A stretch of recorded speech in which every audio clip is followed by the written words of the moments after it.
Today we're going to be creating some dragon eyes, okay? And this is going to go back to the learning we've had the last couple of weeks about shading an object to make it look round and using highlights and shadows. I'm really going to simplify it. You can definitely get more complicated with it, but if you see, you can see my white highlights along the top, the black shadows, the highlights inside my eyes. So we're going to get down to business on how to make this happen. Okay, and here's another example. All right, so first thing you're gonna need is a black crayon, okay?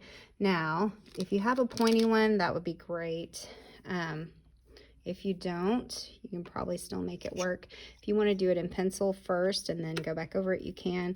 I'm just gonna go for it with my crayon. So we're gonna take out our handy dandy mason jar lids again to get our round shape, and I'm gonna put it kind of in the middle. It doesn't have to be exactly in the middle, but you wanna trace around your circle. Okay, or you can use any circle that you have available at home. Okay, I'm going to put that away. Okay, the next thing I'm going to do. All right, now don't get too hung up on this and making this perfect. I'm going to start kind of the center of my circle, and I'm going to follow that line. I'm just making a thicker line. I'm going to come out with a curve. So just kind of a little hill. Okay. Whoop. I'm going to do the same thing on the other side. Whoopsie. Make a little hill. Okay. And then I'm going to start at the bottom, and I'm going to meet that with a line. Okay. And I'm going to do the same thing on the other side. I'm making this a little bit thicker. Okay. Now it doesn't have to be perfect, and it doesn't have to look exactly like mine. We're actually going to color that in with black. So, you know, like I felt like I needed to make that a little wider. I just went back and did it. The next thing I'm going to do is I'm going to make the center part of the eye, which you can do it different ways. You can use different shapes if you want to. This one is more like a cat eye. This one's kind of like lightning. It's really up to you. For the sake of just making it easy, I'm going to do a diamond shape. So I'm going to do a triangle at the top, triangle at the bottom. Okay, now I want mine to be black. If you want to leave a highlight in, you can go ahead and draw that highlight. There's another way that we're going to come back with those highlights.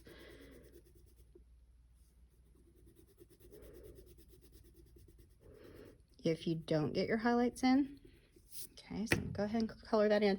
Okay, now I'm going to begin making the lines around my dragon eye. Okay, and so don't get too hung up on this. Okay, it does not have to be perfect, but they're just really kind of in rows. If you see that, do you see how they're kind of in rows? All right, so what I'm gonna do is I'm gonna start here on this edge, and I'm gonna get bigger as I go up, and then I'm gonna come back closer. So it gets a little wider right there. Okay, and I'm gonna do the same thing on the bottom. This is gonna look kind of like an eyelid. All right, and then I'm gonna take this line out a little bit, and I'm gonna do the same thing. Okay, and then I'm gonna start.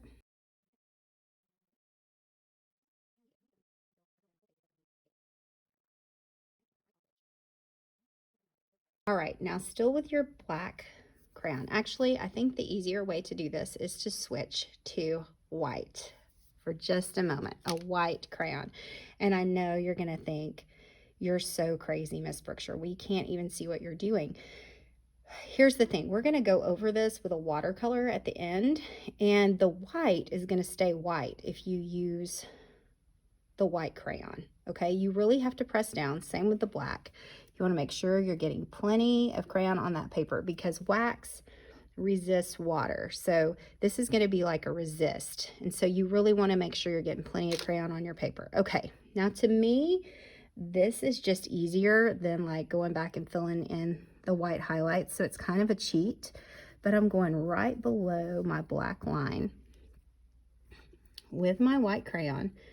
And I'm just making a thick white line, okay?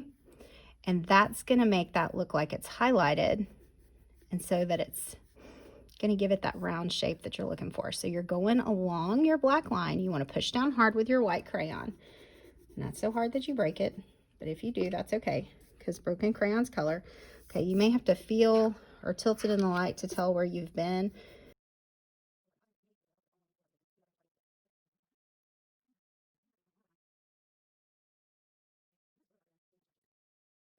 So now that I've done my white highlights, I'm gonna grab my black again. And this is when you can start putting in the shapes of your scales. So you can make your scales any shape you want to. That's up to you. You can put any kind of shapes in there. I'm using circles this time. Haven't done that before. That's totally up to you. You can make any kind of designs you want for your scales on your dragon's skin.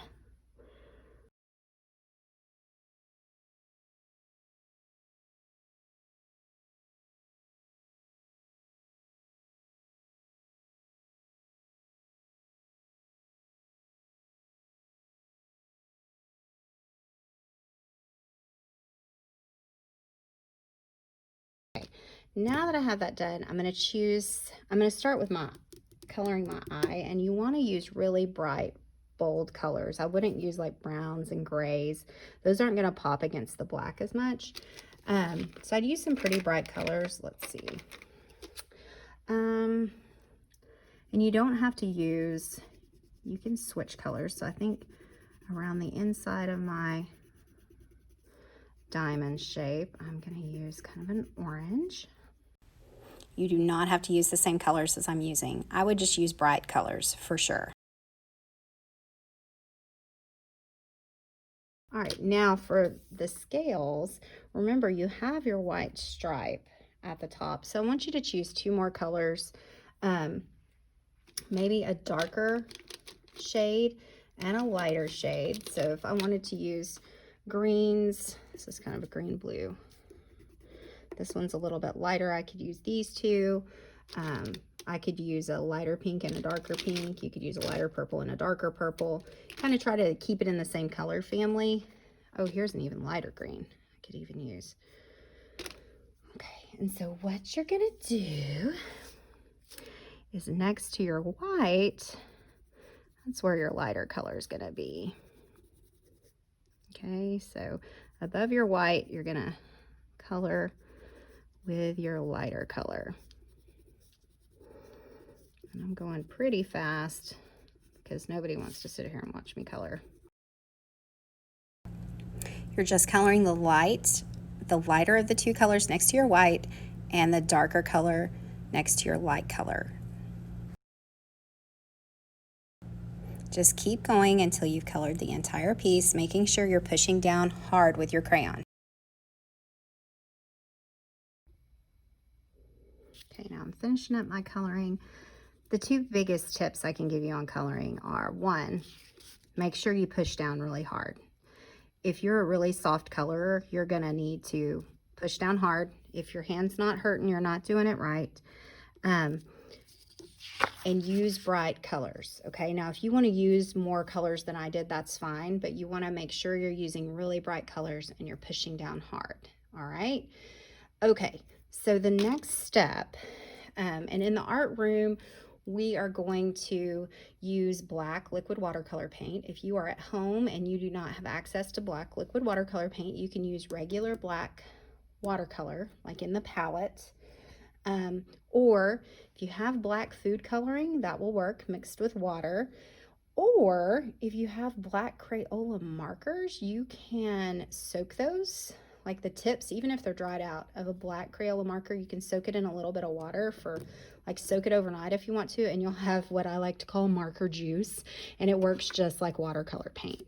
So there's a few options. Okay, but I'm going to take my black liquid watercolor, and remember, wax resists water. So anywhere that I have crayon, it's just going to completely kind of beat up and it won't stick to that part. Okay, it's just going to go in the areas of white paper to kind of make this look more like it is on black paper. Okay, so you can kind of see my whites shining through right there. Okay, put my brush down. Okay, so now, because it's not completely dry, I'm going to brush off part of that liquid watercolor. Okay, because I want to put in some more highlights. Now, you can see where I left my highlight, but I forgot to color it white, so it got kind of grayish. Okay, so I'm going to take some white tempera paint. If you're at home and you don't have tempera paint, if you have the old-timey whiteout, that would work. Any kind of acrylic craft paint would work for this, or you can just remember to use your crayon before you paint, and that way it'll stay white. Okay, and I'm going to add a couple of other, I'm just using a Q-tip because that actually is kind of all I need, but I'm going to add a couple of other highlights. Okay, and then I'm going to put that up to dry. If you are at home, you're probably going to want to write your name down here somewhere so we know who the artist is. I would definitely recommend waiting until it is dry. Put Miss B. And you'll let it dry. Then I want you to take a picture of it, either post it to Artsonia or send me an email of what you've done.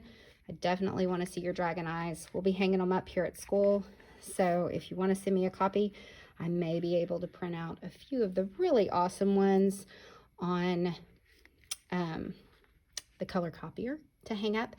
This is just a half sheet of paper at home, kids. So I just used a half sheet of paper. Otherwise, you're going to be coloring for days. But that is how you make a dragon eye.